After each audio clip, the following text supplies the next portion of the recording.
안녕하세요. 오늘은 방울복랑금 올금을 녹금으로 바꿀 수 있는 방법 중에 하나를 알려드리겠습니다. 이 방법은 100%이 녹금이 나온다라는 보장은 없지만 확률을 높일 수 있는 방법이기도 합니다. 방울복랑금을 키우다 보면 이 녹금이 올금으로 변하는 과정을 이렇게 경험하셨을 분들이 많을 텐데요. 또한 현재 보이고 있는 방울복랑금 자체가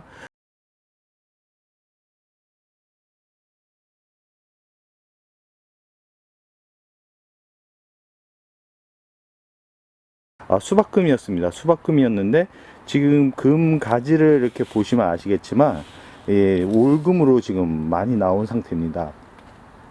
이 상태가 왜 되었냐면 지난 여름, 작년 여름에 무너졌습니다. 더위에 무너지고 나서 이렇게 올금으로 바뀌었는데요.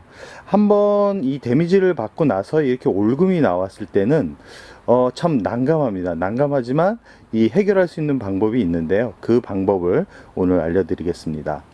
이 전체적으로 보면 왜 올금이 왜 나쁜지에 대한 이야기를 먼저 해드릴 텐데요.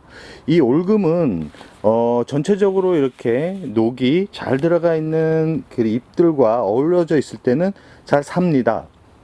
건강하게 잘 크는데 이 올금을 독립적으로 이렇게 심어줬을 때는 나중에는 죽어서 없어질 가능성이 아주 큽니다. 확률상 한 60% 이상은 없어질 가능성이 높기 때문에 방울복랑금을 구입을 할 때는 이렇게 완전한 올금보다는 녹이 적절하게 들어간 금으로 이렇게 구입을 하시기 바랍니다.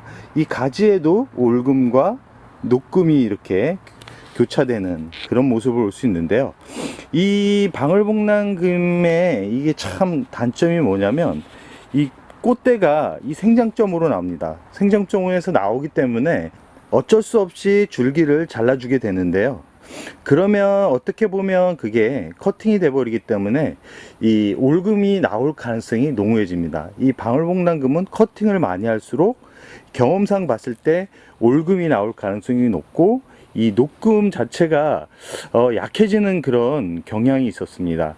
아마 이거는 제가 경험에서 얻은 거고 정확하게 녹금이 나온다라는 그런 건 아니고요.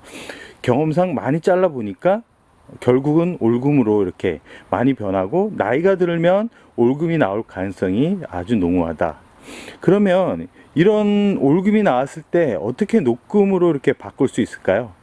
그거는 그 가지를 잘라주는 방법입니다. 가지를 잘라주면 확률상 녹금이 나올 가능성이 높습니다. 높고 올금이 나올 가능성도 높은데 이 적심이라는 방법이거든요. 이 커팅을 하면 이 커팅한 줄기 부분에 이 자구가 하나가 나오는 게 아니라 자구가 여러 개가 나오는데 어떤 건 올금이 나오고 어떤 건 녹금이 나온다라는 겁니다.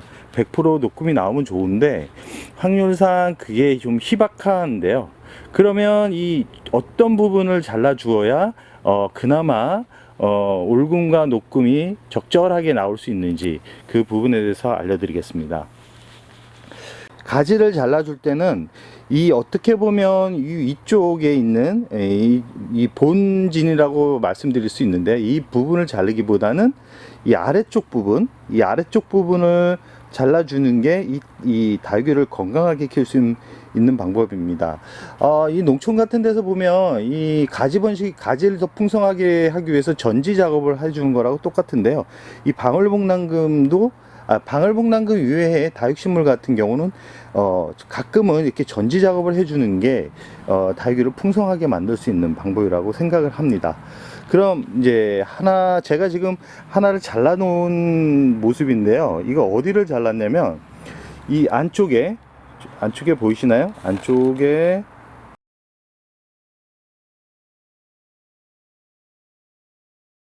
저기 이 부분을 잘라 주었습니다. 이 부분이 왜냐면 가지에 걸려 가지고 이 휘어져 있는 부분이거든요. 휘어져 있는 부분에 안쪽을 좀 높낮이를 낮춰서 잘라 주었습니다. 이 잘라준 모습인데 이게 너무 안쪽에 있어서 잘 보이려는지 모르겠는데 이 잘라 줄 때는 꼭 이 아랫잎 장을 꼭 남겨주셔야 됩니다. 이 남겨주지 않고 이 커팅을 해버리면 그 줄기 자체가 마를 가능성이 높습니다. 이 안쪽에 보시면 저 같은 경우도 줄기 하나에 잎을 남겨놓은 것을 확인할 수 있는데요. 이렇게 잎을 남겨놓으면 지금 방울복랑금이 성장하는 계절이기 때문에 대략 한 2주 정도면 마르고 그쪽으로 이제 자구가 나올 가능성이 아주 농후하다라고 말씀드리고 싶습니다.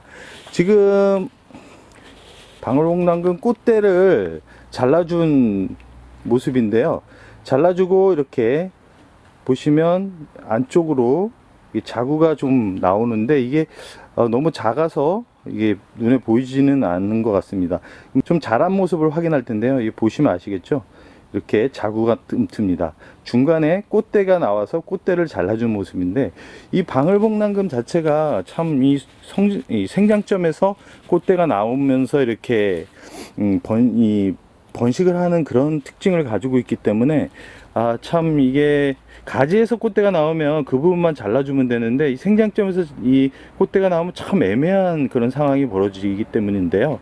그렇지만 이 방울복랑금 같은 경우는 그나마 잘라주면 녹금과 올금이 교차해서 나올 확률이 높기 때문에 더 풍성한 모습을 보여준다라는 장점은 있습니다. 그러나 이제 웬만하면 많이 자르는 것보다는 그 형태를 그대로 유지하는 것을 추천드립니다. 지금 영상에 보이는 방울복랑금 같은 경우는 정말 큰 방울복랑금입니다. 이 여름에 참 많이 이제 떨어져서 이제 앙상한 가지만 남았었는데 현재 모습은 이렇게 풍성한 모습을 보여주고 있습니다. 방울복랑금 성장 시기는 지금 겨울인데요. 이 봄, 가을, 겨울입니다. 이때 가장 많이 자라기 때문에 물을 주어도 바로바로 한 일주일 정도면 마를 정도로 이렇게 뿌리가 왕성하게 움직입니다. 이럴 때 좀 키워서 대품을 만드는 것도 중요한 포인트인데요. 특히 꽃대가 나왔을 때 꽃대 아래 잎을 꼭 남겨주시기 바랍니다. 남겨주지 않으면 줄기가 고사할 수 있다. 그리고 이 방울복랑금을 구입을 할 때는 녹금이 적절하게 들어가 있는 금을 구입하셔야 됩니다. 올금이 강할 경우, 금이 감할 경우는 이 아이가 결국은 화상에도 약하고 여름에 죽을 확률이 높기 때문에 가격 차이가 좀 나더라도 녹이 많이 들어가 있는 금을 선택하라는 말씀을 드리면서 오늘의 영상을 여기서 마무리할까 합니다.